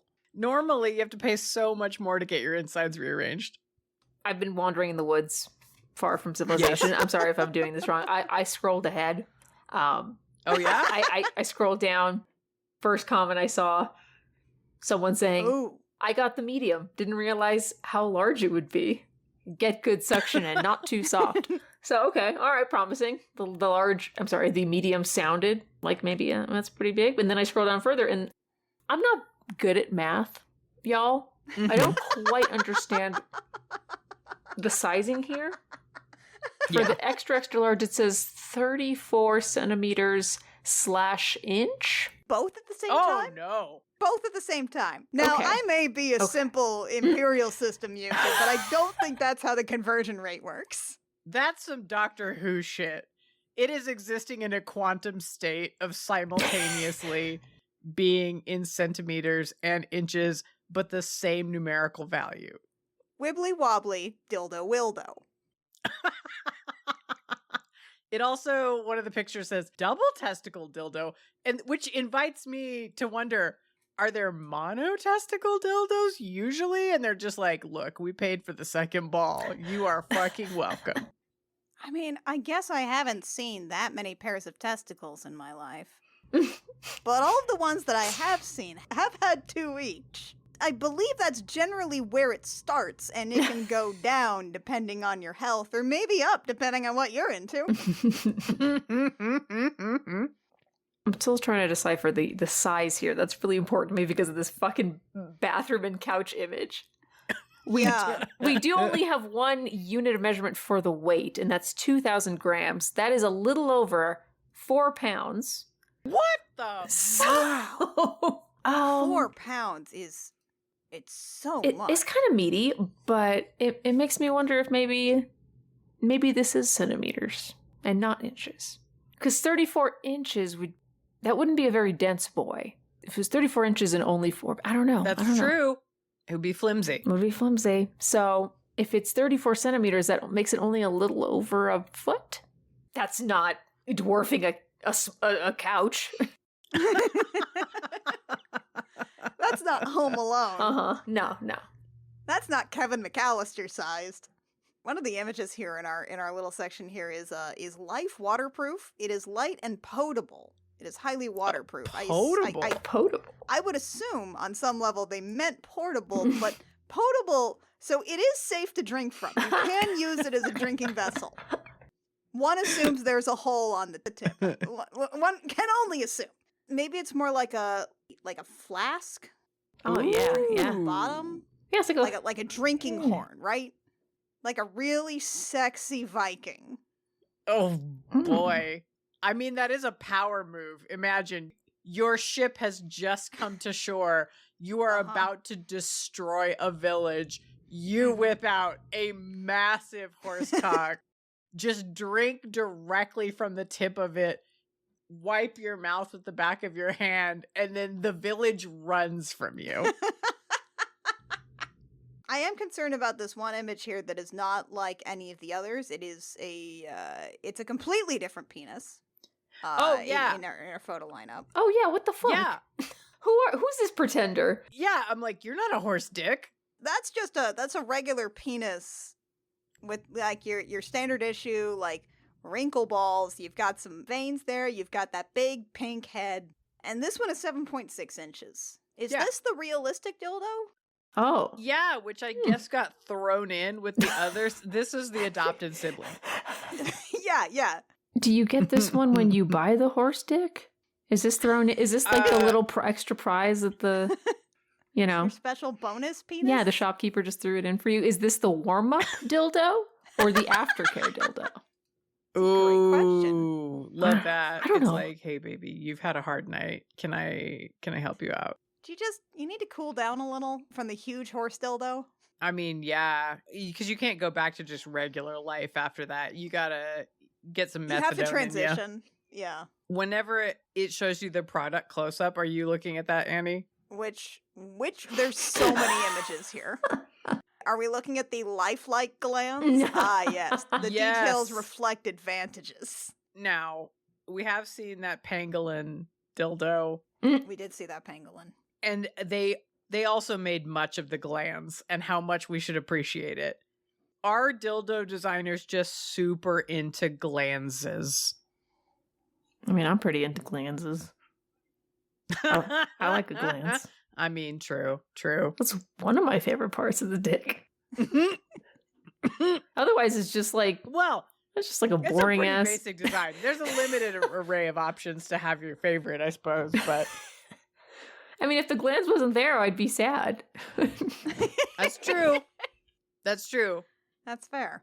All right. I've been a fool. The glands is great. Good on this dildo designer for Good being for on glands. top of it. We've also got the clear texture, the dubby egg. Beep. Editor's note here. What we neglected to explain whenever we started getting so excited about Dubby is that there is a page with a set of 4 images, and one of the images is a close-up of the testicles, and it says Dubby Egg Design. And that sent us on a journey that you will hear throughout the rest of this recording. So, yes, Dubbies, I guess, are testicles. I don't know, man. Beep.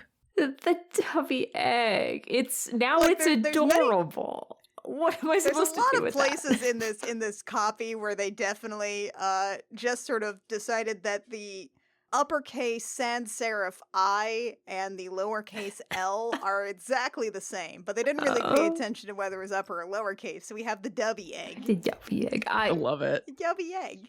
This makes the dildo way more approachable. He's cute. You know? You've got the lifelike glance. You've got the huge horse dildo, horse cock dildo, animal dildo, and the dubby The egg. dubby egg.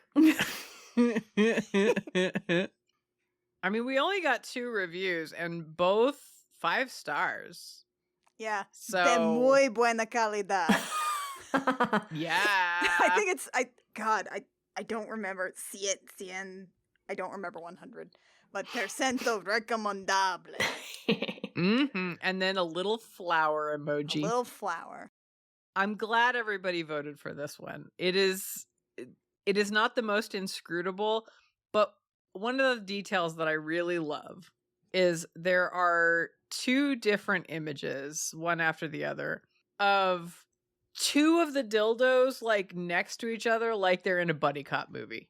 Yeah, like they're leaning against each other back to back with their arms crossed, like the cover of a Mary-Kate and Ashley Olsen detective solving like VHS tape. Oh.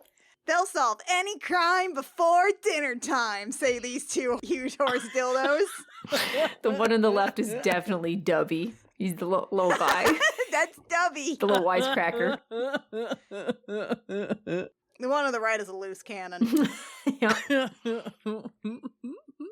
Very close to retirement. Not one day from retirement, but getting closer. He's got to turn in his badge and gun. The balls are so wild to look at.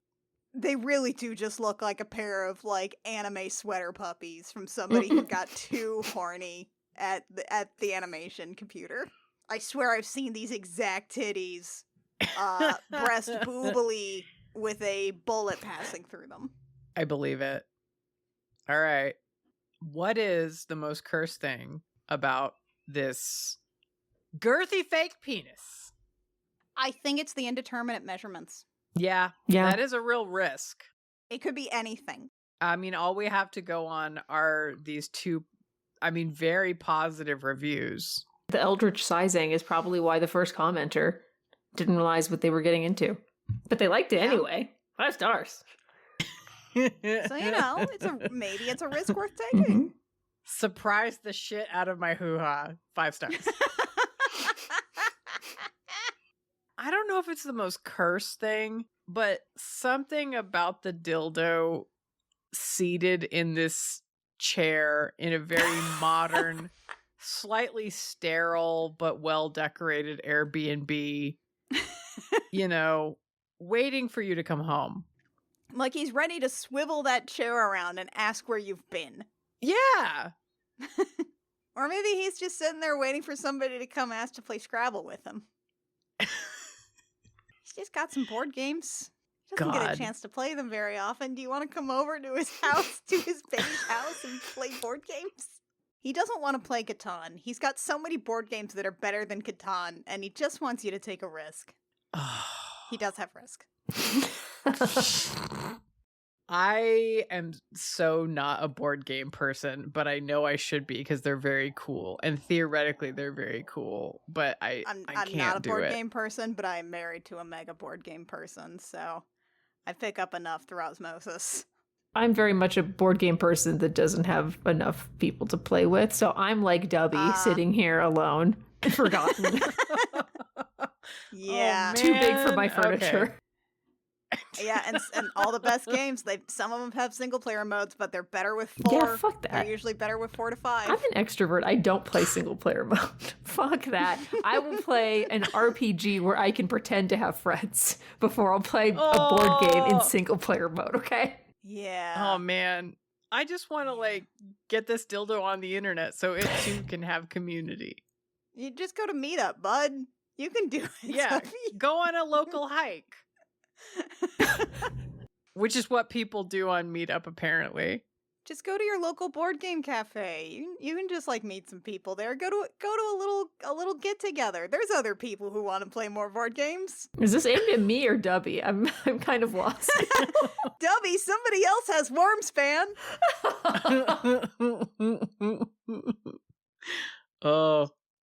I mean, on a scale of 1 to 10, 10 being made of ghosts, how haunted would you say this is? Oh, not very. In fact, No, No. like 3. I think Dubby's relatable 2. now. I know. I think we're all friends with this dildo now. Dubby's just trying to get by. We fully anthropomorphized this huge horse dildo. Yes, we did, and I stand by our choices. Dubby's like a 2. I'm not sure that I want to go play board games with a 2-foot tall dildo or a dildo of unclear size. But I'd be willing to give it a shot. I'd have to work my way up to it. Yeah. I mean, better or worse if you put some little googly eyes on him. Oh, where would you put the eyes, Bob? I mean, I'm torn between the fucking doobie eggs or that lifelike glands. I don't know, which is worse. You put them directly below the lifelike glands, so it's like he's wearing a jaunty little hat. Oh, yeah. Yeah. Like a little mushroom man. Yeah, Yeah. okay, that's it. All right, I guess we have to buy this dildo and put little googly eyes on it. Well, Not even for $10.98. yeah. I mean, I didn't open it up in incognito mode, and I've been staring at it for a very long time, so I suspect I've completely destroyed my algorithm. It's basically just going to show up on your doorstep. now. Yeah.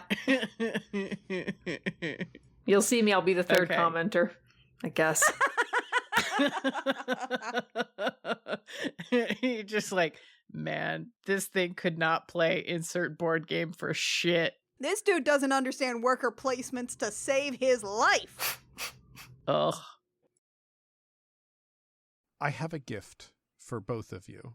Oh, You have a Yeah. gift. Oh, So James, you there spoil have us. been suggestions, recommended items in all that we've been looking at together, and I just have I have a Oh. link that I'm going to share here.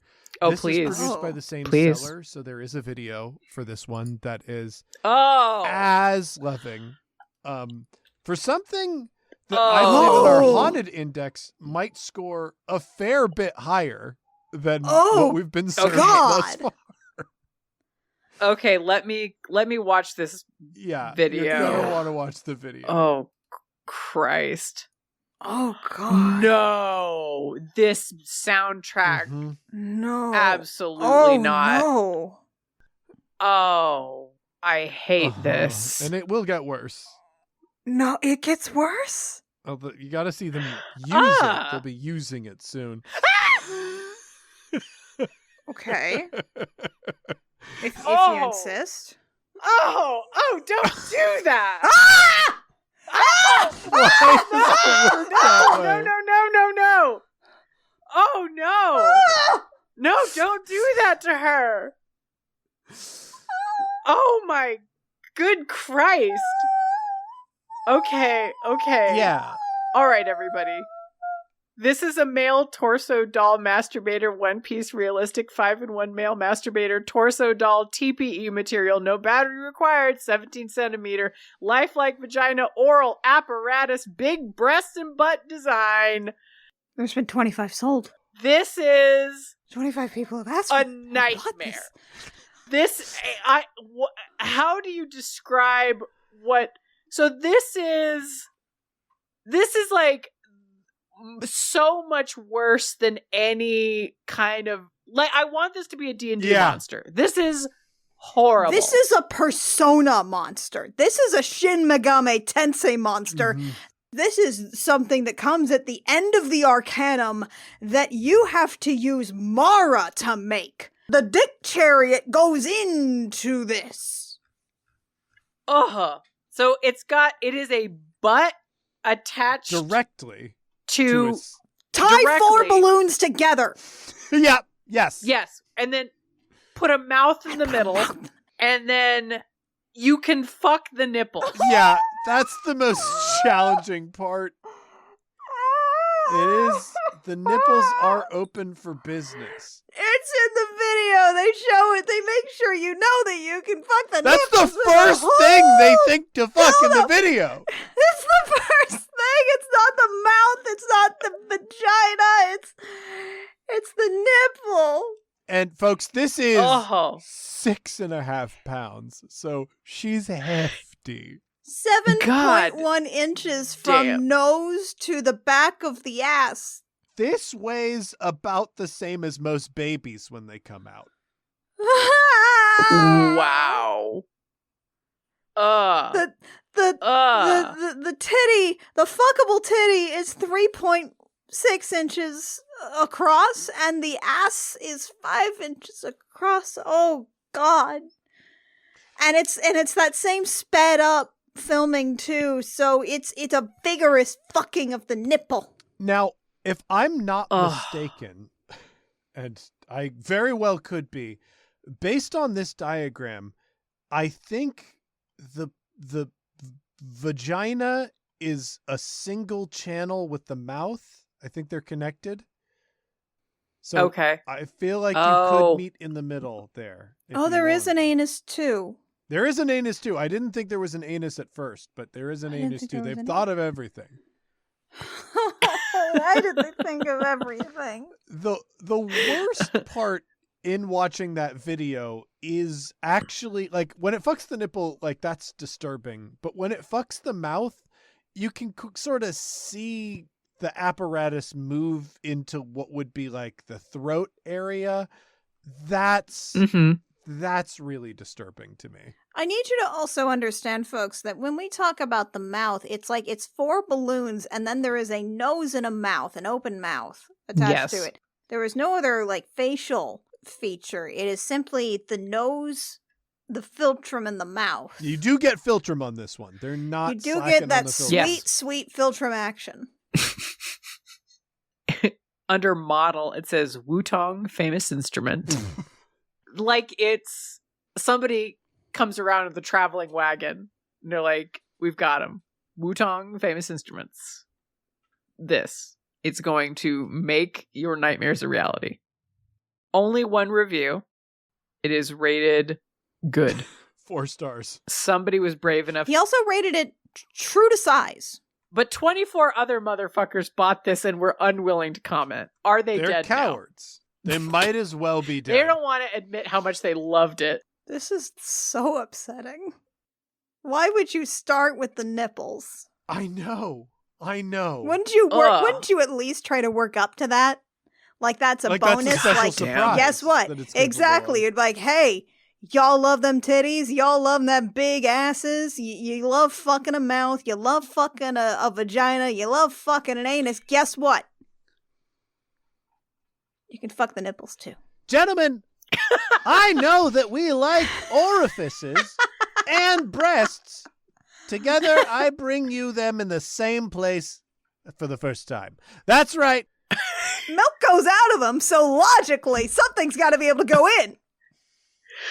Oh, Christ. If I saw this in a gentleman's room, Would that be a gentleman? I would call the police. I would grab whatever looked most like a weapon and I would call the police. Because I would fear for my very life. Because you would want Sting to come over and take his time with it. I hate this. It's bad. This is one of the bad ones. And one of the reasons that I needed this to be witnessed is I feel like this is a 10 out of 10. This is the most This is a haunted. 10 out of 10. That's an 11. Yeah, right? This is an 11. That This is like an Oni, a yokai. This is something that should not be. It's safer to have sex with the Annabelle doll than it is this. Yeah, right? And we're not even talking about like the real Annabelle doll. We're talking about the one movie. that they made for the movies, Yeah. which is just, what if we made the scariest doll ever and had a bunch of people pretending that it has a totally normal face? Man. I want to know the 24 people who bought I want to know Can that we they're not- far away from me, perhaps? Yeah, I feel No, like they but should be on a list.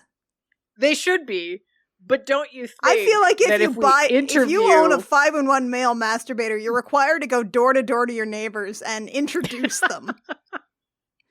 Say, this is what I own. I could have had a body pillow with my waifu on it. But instead, I chose this. This is my lifestyle. I'm legally required to tell you about this. I'm legally required to admit that I want to fuck nipples. I'm just saying, if we interviewed all 25 of these people, can we not build a psychological profile that's going to prevent a lot of crimes in the future? I That's what I'm think saying. I'm going to stand on the other end of this. I'm going to say no. No, you're not. Oh. Because it is not the perverts. It is not the perverts whom you have to fear. It is the fucking prudes out there. I will say, perhaps you might find some derangement if we look into that list of people, but at least one of them who was brave enough, who had the integrity to leave a review. That one, that's true. a normal guy. That's a normal, red-blooded American who simply wishes that he could fuck the nipples as well and doesn't want, I guess, all of the rest of it. You know what I mean. The rest of the human woman doesn't want it really to be involved. Maybe the mouth. But it better not be saying anything. Well, it better be directly connected through a single channel to the vagina. I want a cloaca. This is for that bird dildo. Yeah. Yeah. Oh my god. Oh my god, I ship them now. Oh, I want that for them. I think they, you know what, they would have horrible children. Caw, but into the nipple. All right, I gotta bug my friend who's a tag wrangler to set up a Temu sex doll item section of AO3 so that we can get the ending that these two deserve for each other. God, thank you for showing this to us, James. You're This is so welcome. Everything After you showed me the sex cube, how could I resist? Everything I have to show you for the next episode just pales in comparison to this, but I am glad to have seen it nonetheless. All right. I mean, worst thing about it, most accursed thing for me. Yeah. All of it is the worst thing about it. It's really bad. That, like, we didn't even talk about, like, in the video when they, like, kind of rough it up and slap it around a little bit. It jiggles in such a way. It does. It does. It is so cursed. I think for me, it's how vigorously they fuck the nipples. Yeah, that's really just it's that's the whenever fact I that they screamed. start with the nipple right out the Yeah. gate. That's like, fellas, you've been looking for this your whole lives. Finally, here it is. True titty fucking. I know. Ugh. Well, I mean, look, for any of you out there looking to invest in your future happiness, this is $43.87 and almost sold out. So hurry now. And if any of you live within, I'd say, a 30-mile radius of me and own this, you're required to tell me. Once again, shipping from Texas. It's true. Yeah. Yeehaw. Yeah, this is an 11 out of 10 in terms of hauntedness. Yeah. Absolutely. You win. Ugh. Yeah. Whew. All right. Well, thank you so much for going on this K-hole nightmare. I guess come back for the next episode whenever we solve more mysteries. And until then, what do we say, Annie? Case closed. Case closed. Thank you.